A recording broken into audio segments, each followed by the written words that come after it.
শান্ত গ্রাম পঞ্চবটির ওপর রাত নেমেছে।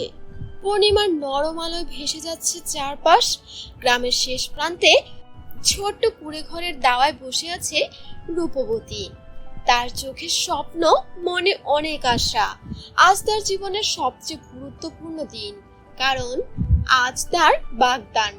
গ্রামের সবচেয়ে ধনাঢ্য পরিবারের মেয়ে বুদ্ধিমতী রিনা আজ তাকে দেখতে আসছে।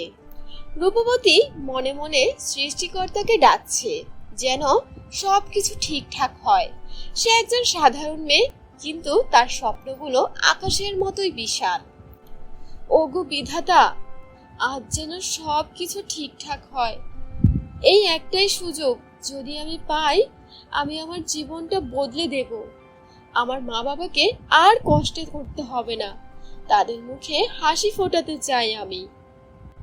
রিনার পালকি এসে থামলো রূপবতীর বাড়ির সামনে। পালকি থেকে নামলো রিনা। তার পরনে ঝলমলে রেশমের শাড়ি, চোখে তীক্ষ্ণ কিন্তু দয়ালু সৃষ্টি। রূপবতীর মা বাবা তাদের স্বাগত জানাতে এগিয়ে এলেন। রিনা বাড়ির ভেতরে ঢুকলো, যেখানে রূপবতী লজ্জায় মাথা নিচু করে বসে আছে। তার মন দ্রুত দুলছে, বুক ধড়ফড় করছে অজানা আশঙ্কায়। বাহ, এই তো দেখছি সত্যিই রূপবতী। শুনেছি তোমার হাতের কাজ খুবই ভালো। এই যে আমার হাতে একটা বাক্স দেখছো, এর মধ্যে আছে একটি লেহেঙ্গা। এই লেহেঙ্গাটি আমার ঠাকুমার দেওয়া। এটিতে একটি বিশেষ তালা লাগানো আছে। এটি কোনো সাধারণ তালা নয়, এটি পরীর জাদু তারার লেহেঙ্গা।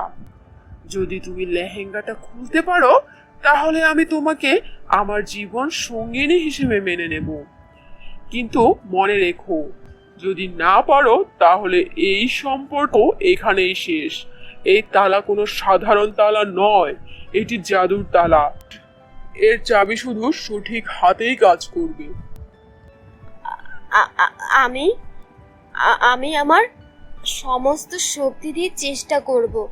আমি আপনাকে হতাশ করব না বলছি। রূপবতী লেহেঙ্গাটার বাক্সটা হাতে নিল।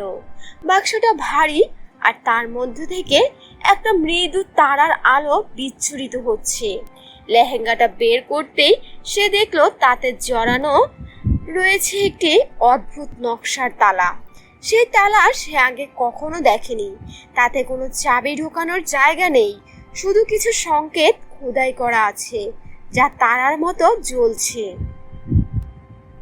বন্ধুরা, তোমাদের কার নাম কি কমেন্টে তোমাদের নামটা লিখে জানাও। আমি তোমাদের নামের মধ্য থেকে 3 জনের নাম দিয়ে পরের গল্পটা বানাবো, তাই দেরি না করে তোমাদের নামটা কি কমেন্টে লিখে দাও তো। এ কেমন তালা? এর তো কোনো চাবিই নেই। এর মধ্যে নিশ্চয়ই কোনো ধাঁধা লুকিয়ে আছে। তার মনে পড়লো ছোটবেলায় সে তার দাদুর কাছ থেকে শোনা নানা রূপকথার গল্পের কথা, যেখানে জাদুর জিনিসের রহস্য উদ্ধার করতে হতো বুদ্ধির জোরে। মনে হচ্ছে এই তালা শুধু শক্তি দিয়ে খোলা যাবে না, এর জন্য চাই মন আর বুদ্ধি। পরীর জাদু নিশ্চয়ই এর মধ্যে আছে।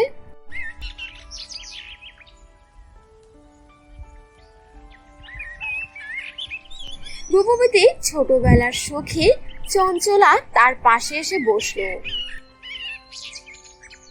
চঞ্চলা সবসময় রূপবতীকে সাহস দিত। সে রূপবতীর হাতে তালাটা দেখে অবাক হলো। এ কেমন তালা রে? আমি তো এমন তালা জীবনেও দেখিনি। এটা কি সত্যি কোনো জাদুর তালা? রিনা দিদি, কি তোমাকে কঠিন পরীক্ষায় ফেলেছে এটা? তুমি কি পারবে এটা খুলতে? আমার তো মনে হচ্ছে এটা অসম্ভব।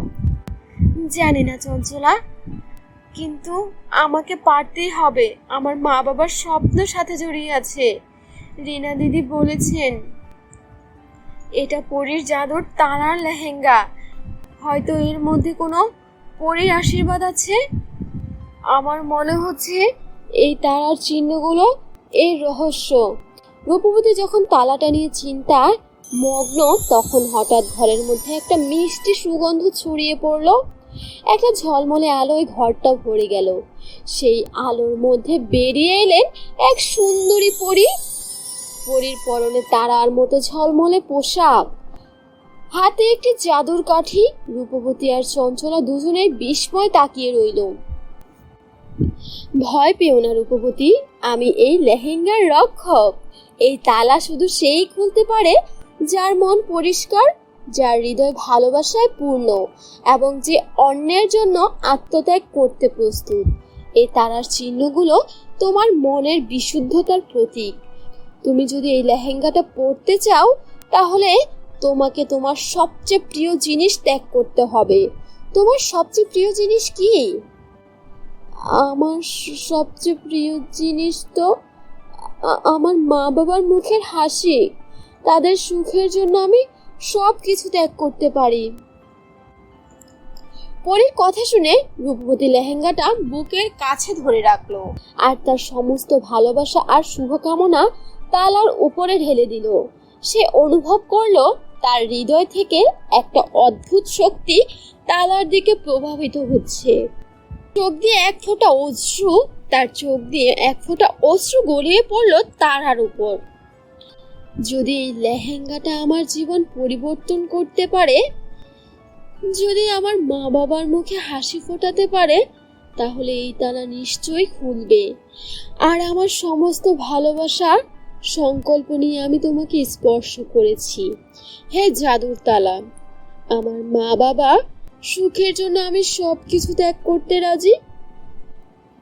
রূপবতীর অশ্রুবিন্দু যেই তালার উপর পড়লো, অমনি তালাটা একটা মৃদু ঝনঝন শব্দে খুলে গেল। লেহেঙ্গাটা থেকে একটা সোনালি আলো বিচ্ছুরিত হলো, যা পুরো ঘরটাকে আলোকিত করে দিল। রূপবতী বিস্ময়ে চোখ বড় করে তাকিয়ে রইল। সে সফল হয়েছে। চঞ্চলা আনন্দে লাফিয়ে উঠল। খুলেছে, তালাটা খুলে গিয়েছে, আমি পেরেছি। হে পরী, হে বিধাতা, তোমরা আমার প্রার্থনা শুনেছো। আমি আমার বাবা মায়ের মুখের হাসি ফোটাতে পারবো। আমি তবে পারলাম। বন্ধুরা, তোমাদের কার নাম কি কমেন্টে তোমাদের নামটা লিখে জানাও। আমি তোমাদের নামের মধ্য থেকে 3 জনের নাম দিয়ে পরের গল্পটা বানাবো। তাই দেরি না করে তোমাদের নামটা কি কমেন্টে লিখে দাও তো। রিনার চোখ দুটো বিস্ময়ে ছানা বড় হয়ে গিয়েছে। সে কোনো দিন ভাবেনি যে এমন সাধারণ একটা মেয়ে তার জাদুর তালা খুলতে পারবে। সে রূপবতীর দিকে তাকিয়ে রইল মুগ্ধ হয়ে। তার চোখে এখন শুধু রূপবতীর প্রতি গভীর ভালোবাসা আর শ্রদ্ধা। পরে মৃদু হেসে অদৃশ্য হয়ে গেল। আমি জানতাম না যে তুমি এত বুদ্ধিমান, শক্তিশালী আর আত্মত্যাগী। তুমি আমার ঠাকুমার জাদুর তালা খুলে ফেলেছো। এই তালা শুধু সেই খুলতে পারে যার মন পরিষ্কার, যার হৃদয় ভালোবাসায় পূর্ণ এবং যে অন্যের জন্য আত্মত্যাগ করতে প্রস্তুত। তুমি প্রমাণ করে দিয়েছো যে বাইরের সৌন্দর্য নয়, ভেতরের গুণই আসল। আমি এই মুহূর্তে তোমাকে আমার জীবন সঙ্গিনী হিসেবে মেনে নিচ্ছি। আমাদের বাগদান আজই সম্পূর্ণ হবে। ধন্যবাদ রিনা, আমি আপনাকে হতাশ করব না। আমি আপনার বিশ্বাস রাখব। সেই দিন রিনা আর রূপবতী বাগদান সম্পূর্ণ হলো। রূপবতী তার নতুন জীবনের স্বপ্ন দেখতে শুরু করলো। তার মা বাবার চোখেও আনন্দ অশ্রু। জাদুর তারার লেহেঙ্গা শুধু একটি কাপড় ছিল না, এটি ছিল রূপবতীর বুদ্ধি, সাহস, ভালোবাসা এবং আত্মত্যাগের প্রতীক, যা তার জীবনকে সম্পূর্ণরূপে বদলে দিয়েছিল। রূপবতী আর রিনা সুখী জীবনযাপন করতে লাগলো। রূপবতী তার হাতের কাজ দিয়ে রিনাকে মুগ্ধ করত, আর রিনা তার বুদ্ধি দিয়ে রূপবতীকে সাহায্য করত। তাদের ভালোবাসার গল্প পঞ্চবটি গ্রামের প্রতিটি ঘরে ঘরে ছড়িয়ে পড়ল, এক জাদুর গল্পের মতো। চঞ্চলা সব সময় তাদের পাশে থাকতো, তাদের সুখের সাক্ষী হয়ে। তোমার হাতে জাদু আর তোমার মনের ভালোবাসা দুটোই আমার জীবনকে পূর্ণ করেছে। তুমি আমার জাদুর লেহেঙ্গা, আর আপনি আমার সেই জাদু তালার চাবি, যা আমার জীবনের সব বন্ধ দুয়ার খুলে দিয়েছে। আপনারা যারা এই গল্পটি পড়ছেন, যদি আপনাদের ভালো লাগে তাহলে অনুগ্রহ করে চ্যানেলটি সাবস্ক্রাইব করুন এবং আমাদের আরও নতুন নতুন গল্প লেখার জন্য উৎসাহিত করুন। ধন্যবাদ এতক্ষণ আমাদের সাথে থাকার জন্য। আল্লাহ হাফেজ, দেখা হবে নতুন কোনো গল্প নিয়ে।